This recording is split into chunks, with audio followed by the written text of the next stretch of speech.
As time moves forward, as technology changes and grows, as the infrastructure of companies continue to ebb and flow, one thing remains the same.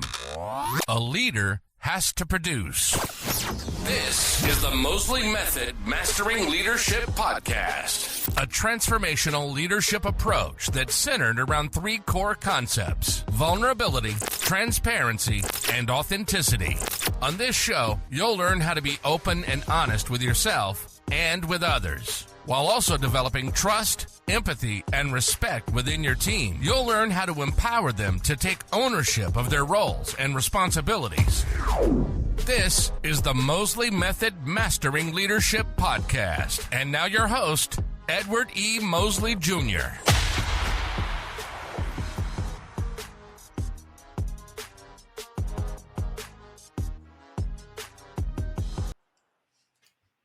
Welcome everybody to another episode of the Mosley Method Mastering Leadership Podcast, where we have an exciting topic.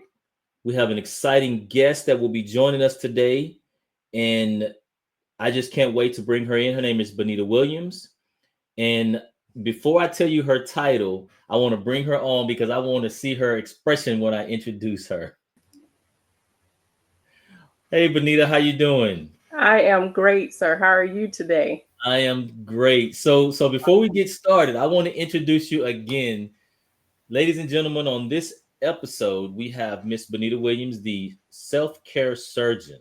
That's correct. And we're gonna get into that because, Benita, I want you to tell the audience who you are, what is the self-care surgeon, and I want you to tell us your definition of leadership. What does that mean to you? Absolutely. So first of all, I just want to say thank you so much for having me on your show today in front of your listening audience. I am excited to be here. Yes, my name is Benita Williams. I am the self-care surgeon. And yes, there is a story behind that. No, I'm not a medical physician or anything like that, but I coined myself the self-care surgeon because, again, there is a story behind that and how I actually reached that name. I have been in the nonprofit sector for over 20 some years. And if any one of you have ever been in the nonprofit sector before, you know that that's a lot of work that does not really deal with you as an individual more so, but it deals with you having to be so many things to so many other people. And so in the nonprofit sector, it's all about people first. It's all about helping each other. And so what I learned in that process is that if we're not kind to ourselves, then we can face things like burnout, exhaustion, overwhelm, all of which I experienced on a personal level. And so really, my story is one of perseverance. It's one of how did I bounce back from burnout and exhaustion and chronic fatigue. And now I'm on a journey, a path to really help other people understand what self-care is and what it isn't, and also how you can incorporate self-care so that you can be kind to yourself. So that's why and where the name, the self-care surgeon, comes from, because it's much deeper than the commercialized or, the way that we express self-care in the, in the commercialized ways of doing it. It's really more at a deeper level. And what does that really mean? So when we pull back the layers of self-care, what are we really talking about? And how do we really be kind to ourselves? And so that's what I'm all about. And I'm glad to be here today. Awesome. Well, thank you for that.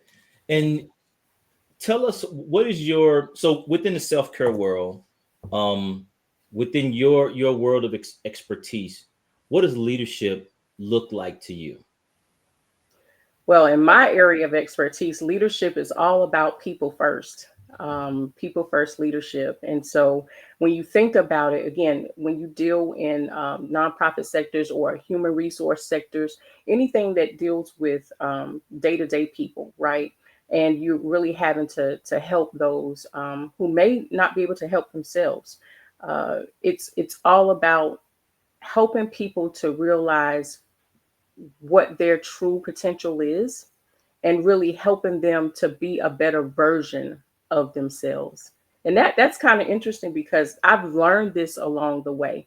I can't always say that I had that as a practice, But it is now definitely ingrained in me, because what I realized is that while I was so busy helping other people to be their best selves, I was not being kind to my own self. I was not really taking my own medicine, so to speak, and my own advice.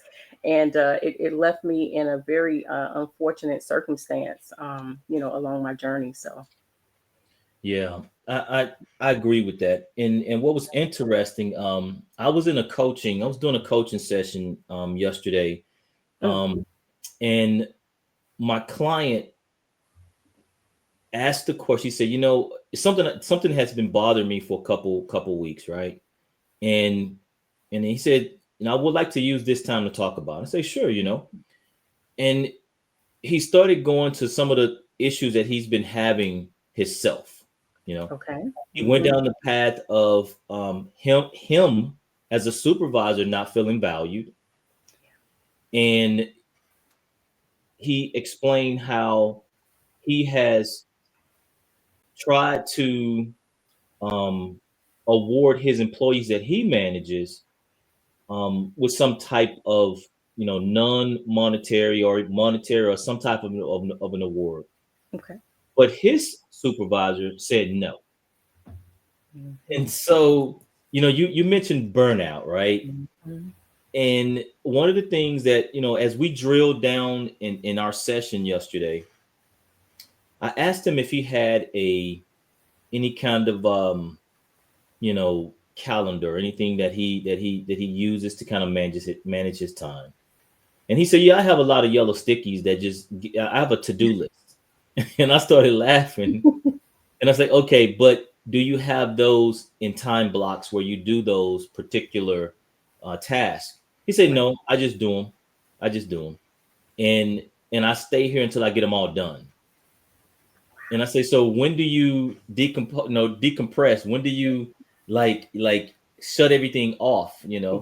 How do you shut everything off?" He says, "Well, right now I go home and and then I have to deal with this at home, and I really don't turn off." I say, "So for 24 hours of the day, you obviously sleep a certain period, Hmm. but when you're up and moving around, when do you have time for yourself? When do you detach? When do you you know he says, "Well," he paused, and I Hmm. let him pause. I just let him Right. he paused, that awkward silence. Yeah. Sometimes the Right. Let silence it marinate for a minute. Hmm. and he said, I don't. Wow. And I told him one of my self-care secrets, one of my things that I do is I like hot yoga. Mm-hmm. And he was like, huh. I say, so what do you do to get yourself motivated? He said, I'm not motivated right now. Wow. Hmm. Yeah. And I think that was interesting. And when you bring up the burnout piece and you bring up the self-care piece, Yes. I know you focus in women. Um, but what I have seen is there's so many men Yeah. that do not know how to talk about, or they have this misconception of what self-care is. Absolutely. Absolutely. So And talk a little bit about what is self-care and how it just it's not regardless of male female, it's about right. you. So talk more about that. Yeah, that's exactly where I was going with that. Excellent question. And thank you so much for sharing the backstory. Unfortunately, I have heard that same or similar backstory far too many times, right? Far too many times.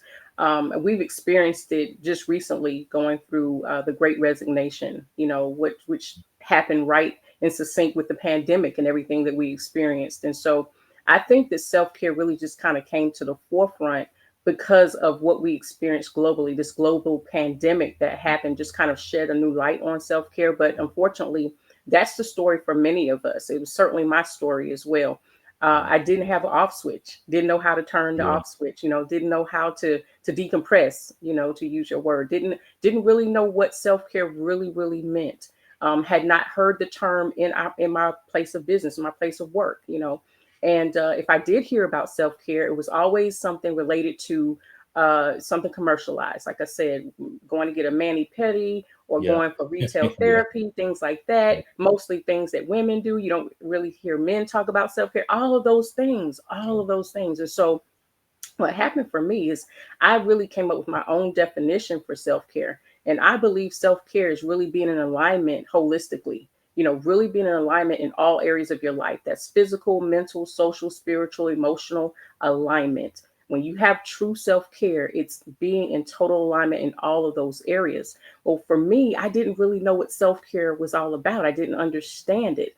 I was always taught to just kind of, put on a brave face and, handle whatever you're handling.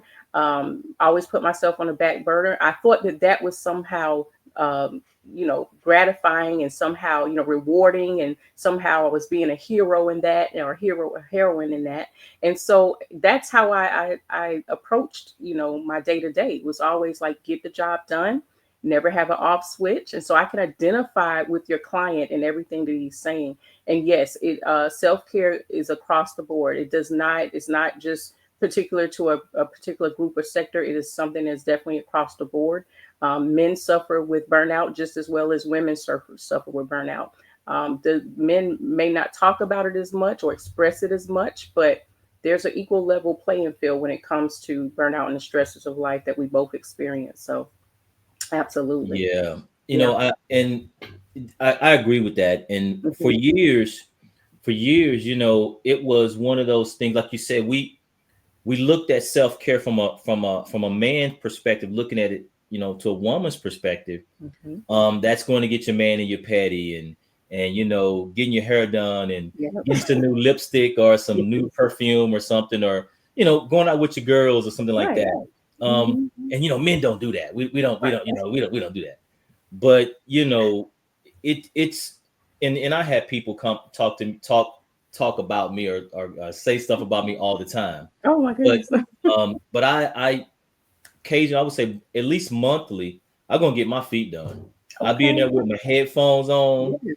I may be reading a book or something, or I'm multitasking, of course, at the same time. Mhm. But I'm doing that. I like to golf. Mm.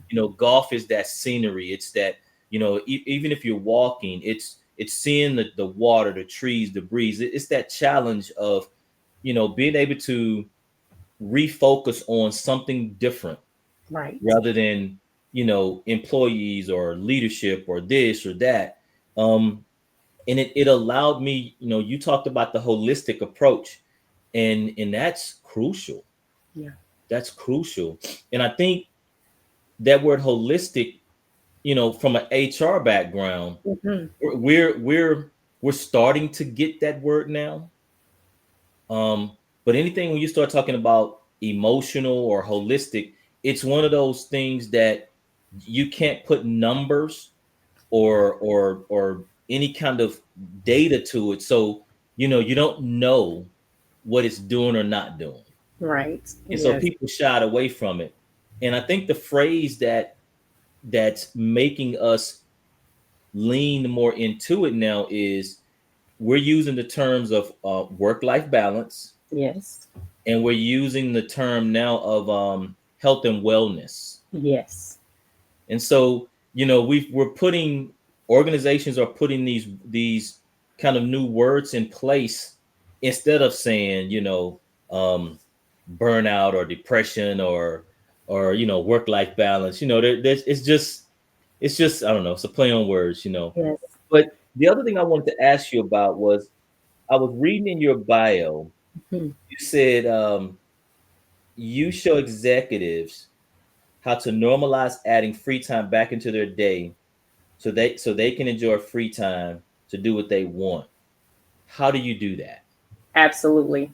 Um, Here's the thing. What levels the playing field for all of us is time.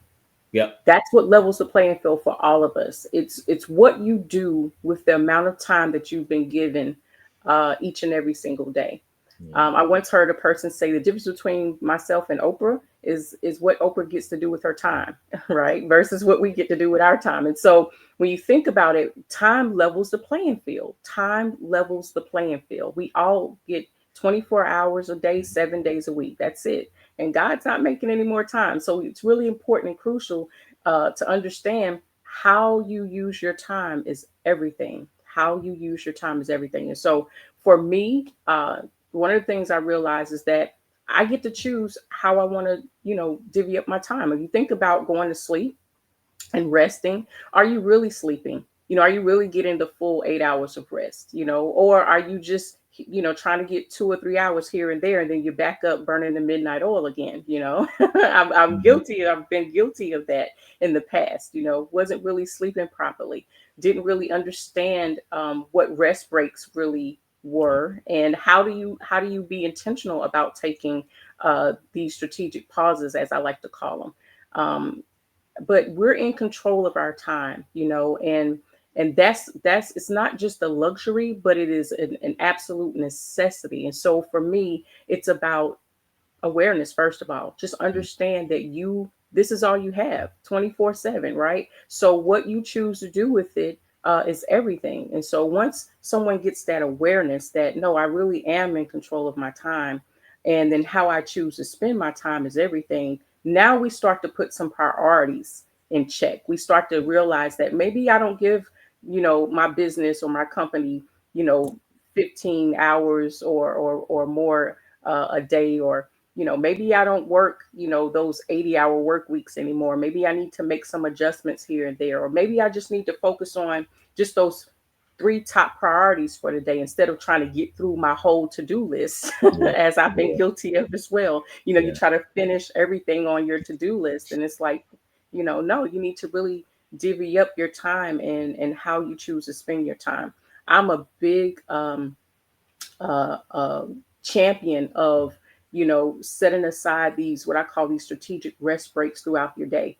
I believe in working the 90/20 rule, which says you work for 90 minutes straight, and you focus work, and then you break for 20 minutes. And it doesn't matter how you choose to break, it's just the awareness that you break, meaning you pull away from what it was that you were so heavily focused on, and then you really intentionally try to incorporate 20 minutes of non-work activities. yeah, Okay, non-work activities. And so that could be reading a book, it could be coloring, it could be going outside to get some fresh air, it could be detaching from your cell phone or things like that, and technology. Just find different ways that you can kind of recenter yourself and be present in the moment again after going hard for 90 minutes or so. So yeah. that's one technique.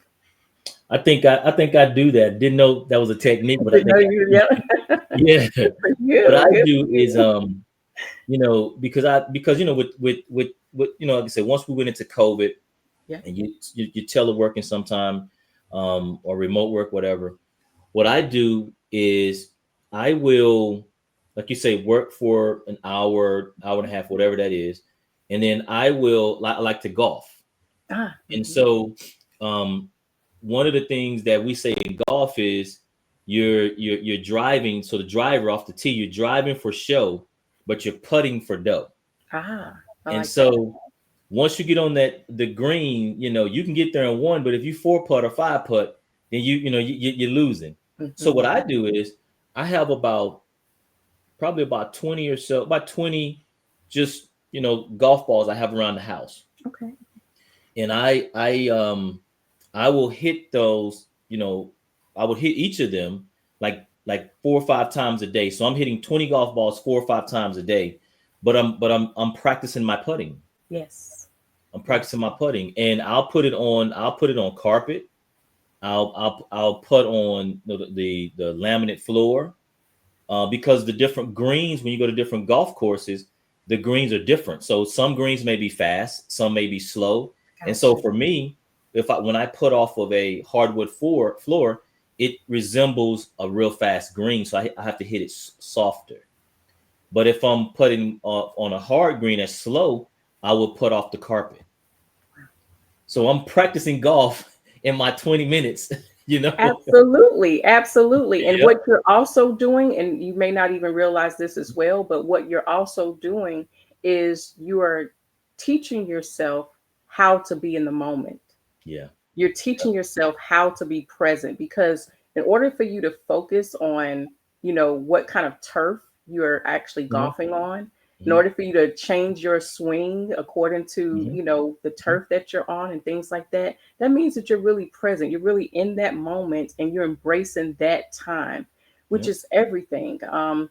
We really need to take a hard look at what I call energy inputs and energy outputs. What are those things that really drain you of energy, and then what are those things that really actually gives you back energy?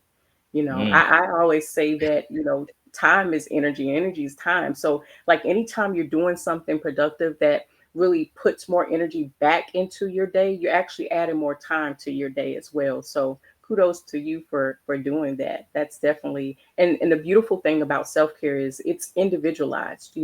There's no cookie cutter approach to self-care. It's really about the awareness that, first of all, I need it in my life. I need to set boundaries. I need to say no more often. I need to be present in the moment. I need to be kind to myself and choose me as a priority. I don't need to carry shame and guilt behind it, right? It's all of those things, but it's so much more because it really focuses on you as the individual person. And that's what I love about it. Now that was a big nugget right there. That was a big gold nugget, because I wrote a note to when you said something earlier, but it's one of my things that I do in my own life, and I tell all my clients to do is you have to manage expectations, and you have to put in place. You have to teach people what to expect from you and what you expect from them, right? Yes. So a couple of things that I do. My phone is in do not disturb from 10 p.m. to 6 a.m. Now there's a VIP list that can get in there. So, emergency people, my children and and close mom, dad, relatives and things of that nature. But I had to I instilled that block in place. And at first, because people would text you at 12 o'clock at night because they're free. Yep. And your phone is going off. And sometimes people don't like putting their phone on mute. And so when I started doing that some years ago, people started getting a little upset at me because they're like, well, I text you didn't respond back till like the next day. And your point is what? Right. Exactly. Just because you couldn't sleep or didn't want to sleep and you didn't go to bed till 12 o'clock doesn't mean I'm going to answer my phone at 12 o'clock. Exactly. So I started doing that. And then I noticed, eventually those that were disgruntled with that, they understood, okay, if I want to talk to him, I need to get him before 10 p.m. or he's not going to respond to after 6 a.m. Good for you. And so that was a system I put in place to manage expectations. And when I talk to a lot of, I know we're talking a lot of individual, personal kind of changes. So tell me, how can an individual implement some of your changes in the work environment that may have a leader that's pretty kind of in the weeds? They get off at 4:30, but they want to always. I always hear this all the time. Their off time is, let's just say 4:30. Yes. And you'll get an email, not a call, or some Right. call at 4:27. Hey, let's jump on a quick call, a meeting real quick. And they want to talk for 30 minutes. Right. So Yes. they are not acknowledging your boundaries, But yeah, so talk about that a little bit. Absolutely. Great question. Thank you so much for sharing that question. Interestingly enough, I always tell people no is a complete answer, right? And I always tell people that you have to set boundaries, to your point, to let people know what the expectation is. Yep. Just because you have an employer, and there's a set of rules and regulations, don't mean that you cannot express what you also are looking from the relationship, what you're looking for out of the relationship. And so I always tell people to be upfront, just go to your employer and just kind of know that in order to get the best work out of me, like in order for me to work and be at my best, like here are some of the things that really help me, to help the company. You know what I'm saying? Like these are the things that really help me to shine my best in the company.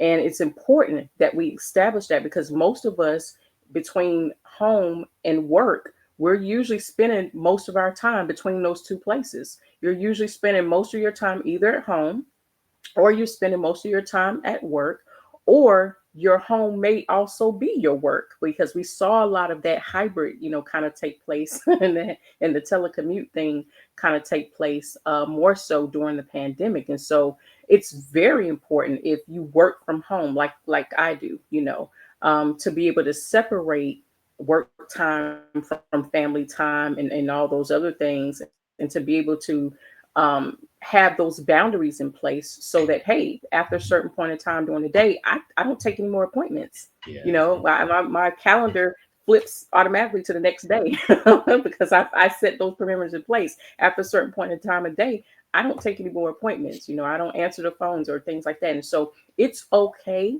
to be able to go to your employer with your ideas, about how this can be a great work environment for you, and a great work environment. And here's the interesting thing. Sometimes they don't know what they don't know, And so sometimes it's just a matter of bringing it up, making it, in those staff meetings or whatever, having a meeting and sharing some ideas and things like that. Companies love to see people, bring their best to work. And so if you're able to do that by making suggestions, you may have a comment box. Maybe your company has a comment or suggestion box or something like that. You can offer suggestions in that manner. If you feel like you just have an employer that just won't really get it, well, there are ways around that. But I just think that for the most part, you have to be true to yourself first and foremost. You have to set some guidelines and boundaries of what helps you to be your best in this environment, and then kind of stick to that as much as possible. I was talking to a realtor one time, and she was like, Benita, I just don't have the time. I don't have the time. She kept saying, I don't have the time. I said, wait a minute. I said, as a realtor, you actually set your own schedule, right? That's crazy. It is crazy, right? Think about that. Like you actually set your own schedule. So you're actually more in control than you think, And so it's things like that. We just don't know that we can actually do those things. We have the power to be able to do that. So to make better choices. People say that to me all the time, and I honestly, if I were to jump out of myself and look at the stuff that I do, and I have the time to do, and as much as I do, I wouldn't believe it either. Yeah. But I call my calendar, my phone, my Palm Pilot. Yeah. I'm telling my age when I say Palm Pilot. No. But I understand that term. So everything that I was listening to a podcast, and I'm not sure if it was Denzel Washington, Motiversity or something, but the speaker was Les Brown, one of them.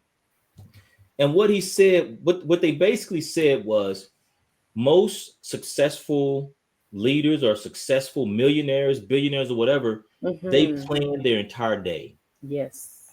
They plan it out from the time they get up to the time they lay down. There is a time slot for everything, and they stick to that time slot. Yes. And I started doing that. And when I tell you, just before I commit to anything, I say, hey, you need to send me a calendar invite, because what I do is I work my calendar invite and I block the time, a certain time before and time after, just to decompress or to get ready for, whatever. But if that time slot is not available, it's just not available. Yep. It keeps you from double booking. It gives you the opportunity to get your mind set for the meeting, and then it gives you time to decompress from the meeting, Yes. And absolutely. The one thing that, that's almost one of the first things that I talk to my clients when I coach them is, okay, what is your time management? How are you managing your time? I understand yellow stickies. Hell, in my office, I have whiteboards all over the place, and the big with notes and everything. And I have numbers on those. That's those are my to-do list. Yeah. But one of the things that has helped me tremendously was I got rid of this notion of I had to do everything today. Yes. I gave myself grace. And I know a lot of leaders and a lot of senior leaders, they have problems allowing themselves the freedom to say, you know what, I just don't feel like doing something. I don't feel like doing this today. Right.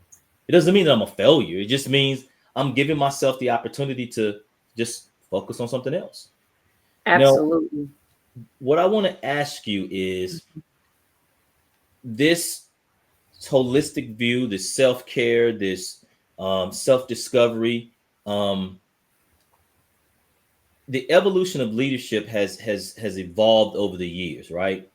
Yes. And initially we had this traditional authoritative style leadership, top down decisions, and people came to work from 7 in the morning to 8 at night, 10 at night. Mhm. They worked at the organization for 40 years. Yes. um, but with the one thing I think that was a positive out of COVID is it made organizations pivot. It made them shift because we were not ready for the IT bandwidth to be virtual. Right. We were so set on having a building that people were to sit in this building for 8 to 9 to 10 hours. Um, and the only people that really got breaks were people who smoked. Mhm. Right. Those who didn't smoke, they were looking at it like, well, they just wait a minute. If you take a smoke break, I'm gonna take a walk break. Right. But my question is, as we call it now, this modern business landscape. Mhm. When you have some organization, I believe it is one of the news. Is it? I don't want to get it. I don't want to quote something wrong, but some of the bigger organizations are putting in like what they call quiet hour, like Yes. little rooms. They're Yes. putting in exercise machines. I know Mhm. some of them even have golf simulators. So they're Mhm. doing a lot of things to where they want the employees to walk away. Back to your 90-20, right? Mhm. Back to your Mhm. 90-20. But talk about how this new modern environment has enabled us to even talk about self-care and work-life balance and the 90-20 rule and Yes. talk a little bit about that. Well, I certainly see an opportunity for us to continue to educate, for us to continue to rewrite the narrative on self care. You have a lot of companies out there who have been just basically paving the way. Companies like Thrive Global, uh, Google even is a great company that has wellness, health, and wellness benefits for their employees and staff. And so you're starting to see a lot of major changes in the landscape of business today that embrace self care, that embrace wellness and health and well being. Terms that we used to hear, like mental health and things like that, are now focusing more than just mental health. We're realizing that it's not just mental health. And mental health is very important, and we should always continue to push that agenda. But that it's also, just a holistic well-being. It's having those personal days off, not sick days, right? But actually personal days, just time for taking mental health days off and having those type of breaks and things like that. So those benefits are essential, because if not, it costs the companies billions. Yeah. The medical, the mental health space costs billions of dollars for these companies. And so they're wanting to know, okay, how can we change this, right? How can we keep more money back into the company, and be able to take great care of our human assets, basically. And so one of the ways to do that is really to embrace health and wellness, embrace self-care and these practices in a global perspective. And so I'm happy to see that you do have a lot of benefits now with companies where They're not saying you have to come into the office, every single day. You don't have to go into that big white building or gray building, every single day. You can actually have work from home options and things like that, or you can telecommute, or you can do remote work, or, hybrid types of situations. So the flexibility of it all is what leads to innovation. It's what leads to creativity, and for us to be able to move forward, and I'm excited about it. I'm happy to see that we can have conversations like this, on these type of platforms, such as you're providing. I really appreciate the space and place to be able to talk about these things more. And especially in your line of work with dealing with HR and the backgrounds, I know you see these changes that are taking place in these policies and procedures now that are being incorporated to make a better, just really to make a better environment, so that, not only the company thrives, but also the well-being of their human assets thrive as well. And that's actually creating that work-life balance that we all need. We all need that. Yeah, I think part of the problem is this is probably the first time that we've had about four soon to be 5 generations in a work environment together. Yeah. And so what are we now? What are we, Z? Are we Generation Z? Is that where we are, somewhere in there? Yeah. Your Generation Zers are, hey, why do I have to sit in the desk when I can Google something, AI something, have it to you in 10 minutes? Why do I have to sit in the office for 10 hours to do something I can do in 1 hour? Okay. Now that's how they think, right? Now your traditionalists and your baby boomers and your older groups, they don't understand, or they think that is somewhat condescending or disrespectful, because they're used to, in the office, sitting behind a desk for hours and hours and hours. And we already know, if you sit in the office for 8-10 hours, you're really only doing a good 6 hours worth of work, because you're just you're so drained. Yeah.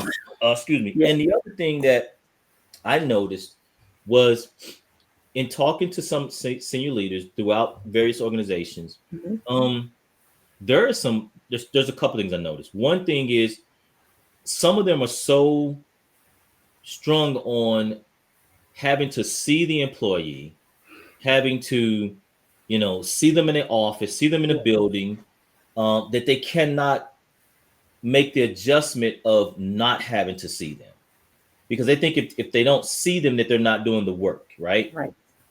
And one of the points I made with them was this. I said, okay, if your performance schedule is 1 is below average, 3 is average, doing the job, and 5 is stellar, right? 1, 3, 5. So I asked them, I say, okay, prior to COVID, did you have any employees that were 1s? And the majority of them have said no. No. Most of them, they said most of their employees performed around the 3. And then they did have those stellar performers that were at 5. I say, great. Okay. I say, so now we're in COVID. Right. Do you have any of those same employees? Have any of your 3s or 5s dropped to 1s? They were like, no, they have not. I said, okay.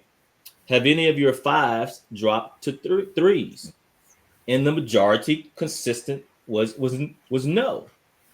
I said, so let me ask you this question. Has any of your 3s moved up to 5s? And there was a majority of them finally admitted to yes. See, so why do you think that was? Right. And they were saying, hey, they're more productive.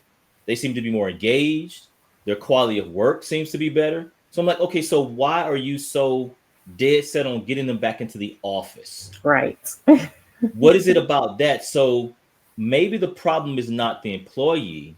Maybe the problem is you as a supervisor, as a leader, need to adjust your leadership style to be more, like you say, more flexible and it's taken a lot of organizations, it's taken a lot of leaders some time, and some of them cannot make that adjustment. They just cannot make the adjustment of, we like you say, the term micromanage.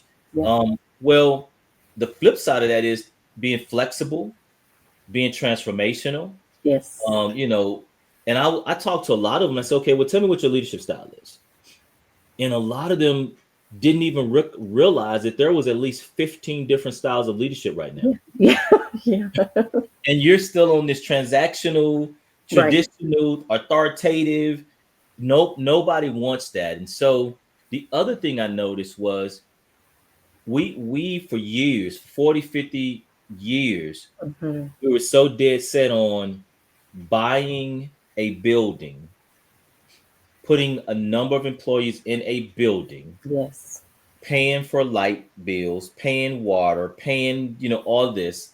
And we bought 30 and 20, we bought 20 and 30-year and 40-year leases that we still have to pay. Hmm. So that's part of the argument is, well, we have all these people wanting to telework, remote work, not in the office Hmm. all the time, but we still have an obligation, logistic obligation. So how do we get out of this contract? And that's a dilemma. Yeah. Yeah. Um, but at the end of the day, and you brought up the company I was thinking of, but I visited this, and I didn't want to say a wrong business, but when you look at companies like Google and, Yeah. and Amazon, these companies, these tech folks, Hmm. they're not requiring these folks to come in, or even if we look at the business model of Chick-fil-A, they're closed on Hmm. Sundays, Exactly. Yeah. and they're outperforming some of these other fast food restaurants, and they're only working 6 days a week. Absolutely. There are clues. Success leaves clues, right? Success leaves So, clues. yeah. So it's crazy. Yeah. Um, I want you to talk more about how can with the way that most jobs are set up, right? Hmm. Hmm. We're set up based on the position descriptions and tasks that we have to do. And most jobs will say if you are working an 8-hour day. Now, some federal jobs or some jobs are built where if you work an 8-hour day, you only get like a couple 15-minute breaks. And if you work a 9-hour day, you get a 30-minute break. And the only way you get that hour, you got to work 10 hours and two breaks. And Right. um, how do we get away from that? How Yeah. do So. you tell an organization brings you in and the Hmm. CEO says, okay, Benita, how do I change my work model? How do we get there? Yeah, I think that again, it starts with awareness. Mhm.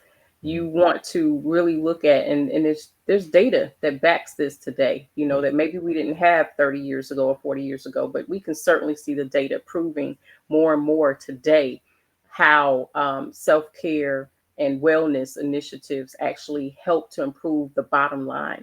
Because at the end of the day, that company, that's what they care about. They want to know that that bottom line is going to be where it needs to be. And so if you're talking from a perspective that's a win-win situation both for the company and for the individual employees, then you have to be able to listen to both sides, right? You've got to be able to listen to what your employees are saying they need. You've got to be invested in quality conversations and really taking an assessment of what it is that moves the companies forward. I say success leaves clues. I also believe that successful leaders anticipate change. And Mhm. so change is inevitable, and so successful leaders anticipate change. And so you want to know that, yeah, this is maybe the way we did it 30 years or 40 years ago, but Yeah. we need to really be at the forefront of pioneering, innovation and creativity and new ways of doing things. So I think it's just taking, um, you know, an approach that involves everybody at the table. Sometimes companies just like to tell you kind of what's best for you, but I think more so today we're really listening to what's best for the greater good, like what's best overall. You saw a lot of companies do this even during the pandemic.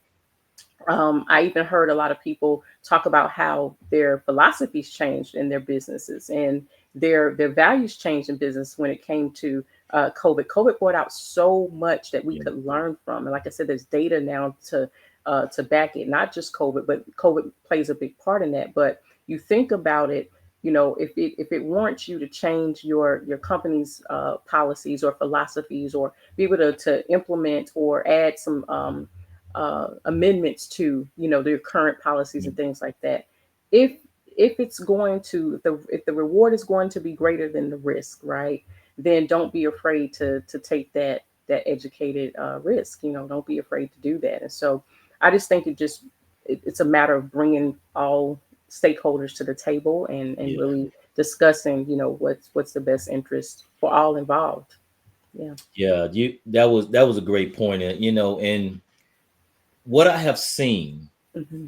it is it is um it is hard to bring it's it's kind of it's hard to get everybody at the table, okay? But then when you get everybody at the table, what I have seen, how I've seen organizations try to manipulate this is they will agree that okay, let's create a group of individuals, a task force, Yeah. Yeah. Yeah. and they'll it could be an employee task force or some of the names they're putting on it. And this group would go out and get all these suggestions and all these comments and feedback from the organization. And what happens is the senior leaders, they'll listen to when it's briefed back, they don't act on it. Mm-hmm. And Mm-hmm. so what that does is it tells the employees, well, they listened to what we had to say, but nothing's going to change. Absolutely. Yeah, Exactly. nothing's going to change. And Mm-hmm. you brought up a word that just is near and dear to my heart now. It's called data. Mm-hmm. Yes.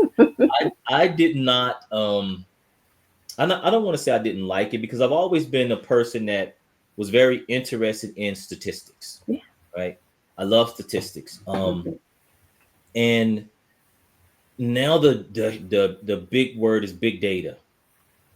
And when you look at your Amazons, and you look at your Walmarts, and you look at these big corporations, Mm-hmm. um, they are using they're no longer using the small spreadsheets and just trying to pencil count surveys and things of that Right. nature. um, and we're seeing now to where big data is being used even in HR. Yeah.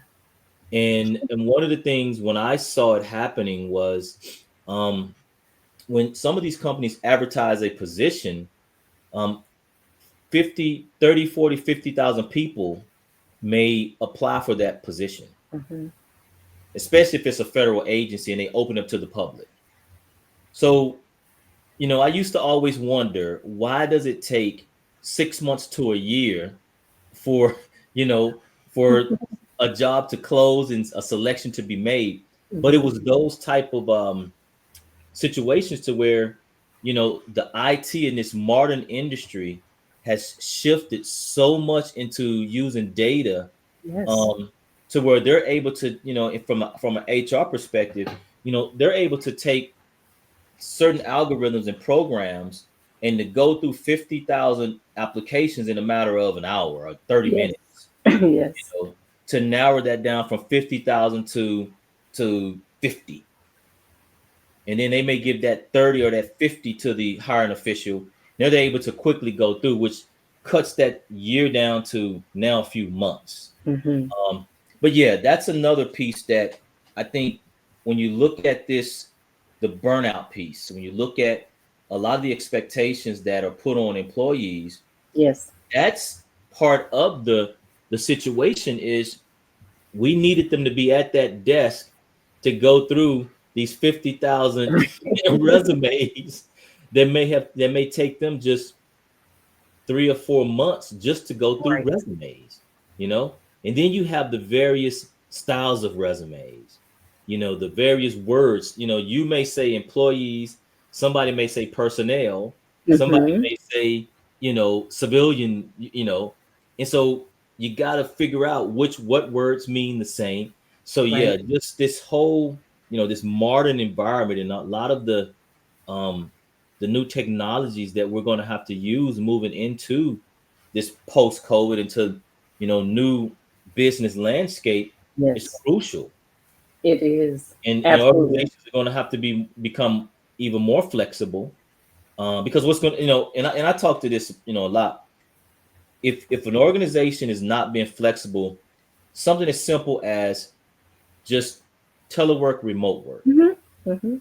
Hmm. they are ultimately going to lose good employees, because Right. the positive side of telework and remote work is, for instance, I'm in the DC area, right? And Right. so if I needed an engineer that lives in California, Hmm. I can now hire him with the expertise he has, Yeah. bring that expertise into my organization, and now we're completely healthy. Right. But if I only had to deal with potentially kind of getting him to move to the DMV area, and we're not going to pay him to travel, we're not going to pay him to move, we're never going to get that quality of candidate to apply Right. for positions. So there was some pluses, there was some Yes. benefits. Yes.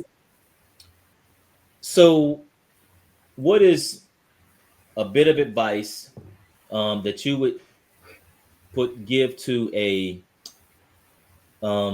CEO that is they got to do something. Right. They noted that all this modern industry, this modern landscape, work life balance, health and wellness.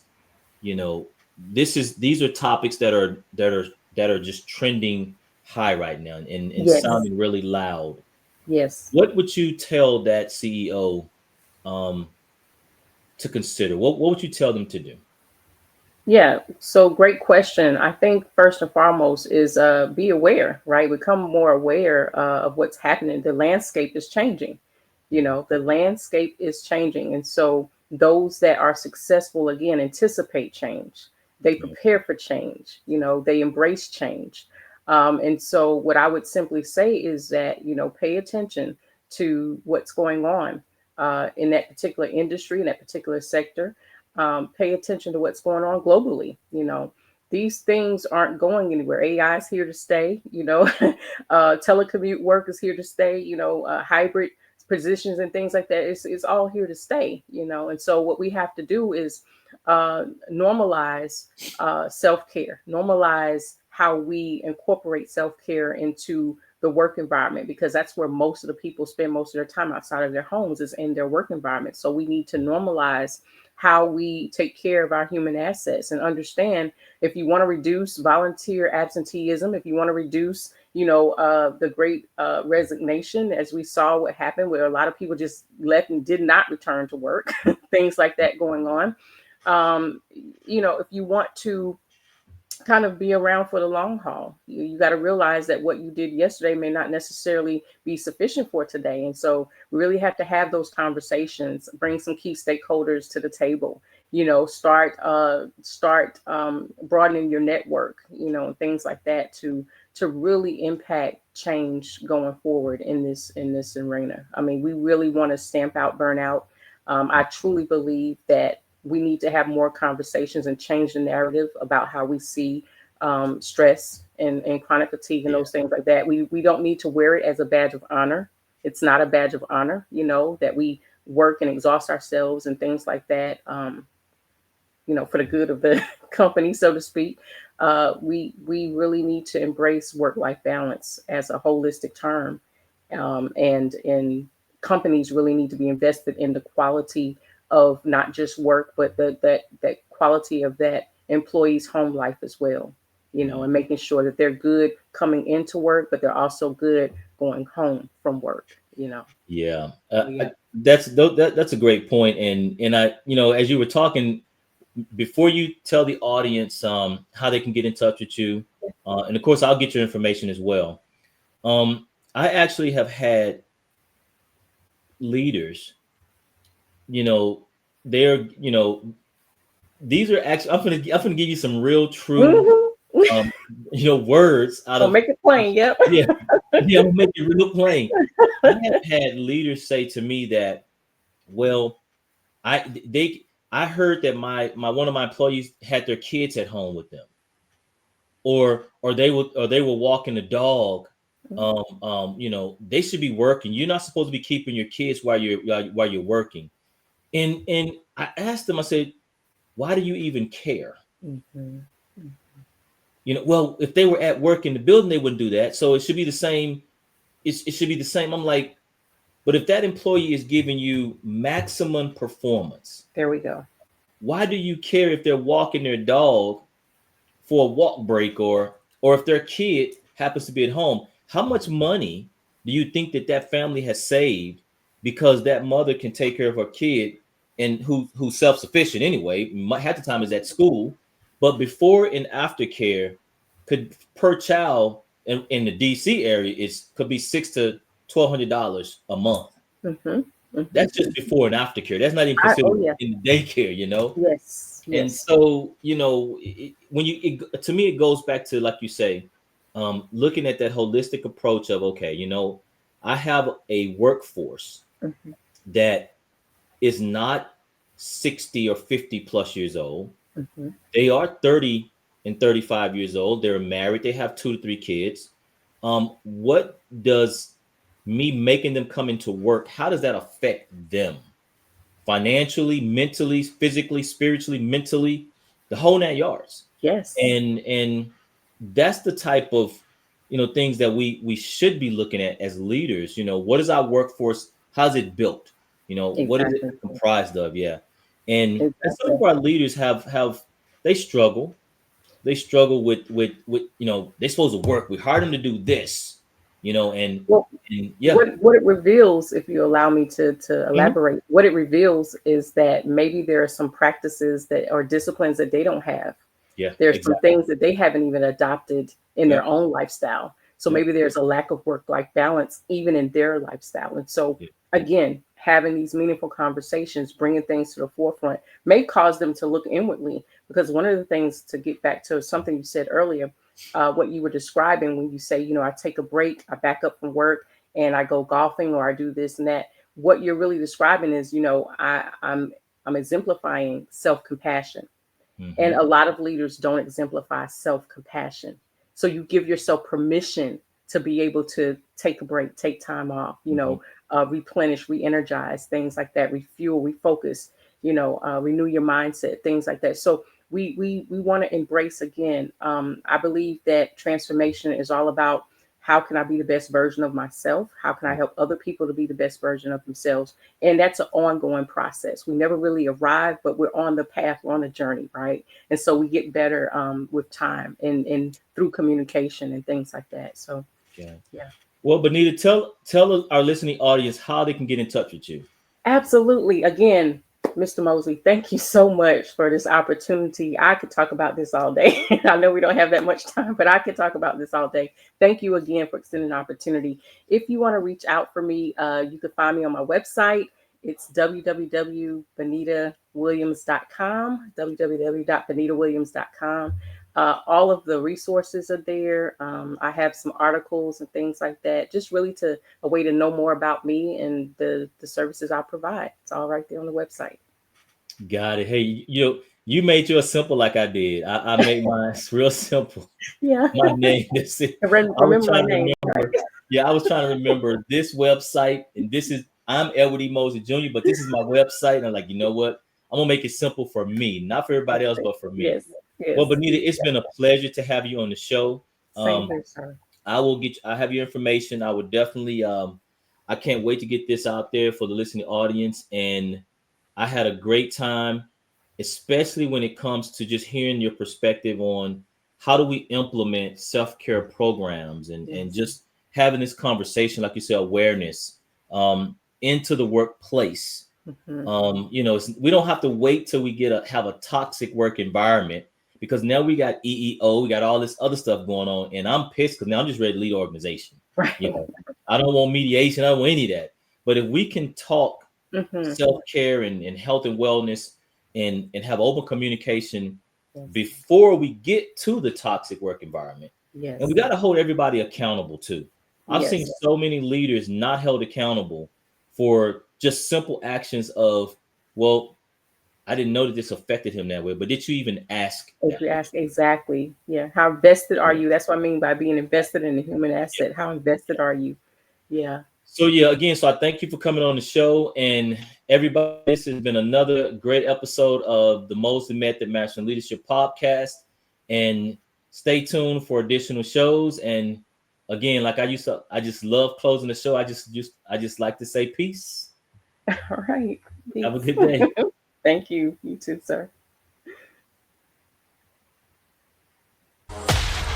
You've been listening to the Mosley Method Mastering Leadership podcast. Edward E. Mosley Jr. has 30 years of leadership experience and is an ICF credentialed leadership coach. And it's his passion to inspire leaders who can foster a safe space where they can empower their followers to take ownership of their roles and responsibilities while sparking collaboration and creativity. We hope you've enjoyed the show. If you did, make sure to like, rate, and review. And we'll be back soon. But until then, find us on LinkedIn, Instagram, Facebook, and Twitter at Edward E. Mosley Jr. To contact the show, send your emails to limitlessboundsteam@gmail.com. See you next time on the Mosley Method Mastering Leadership Podcast.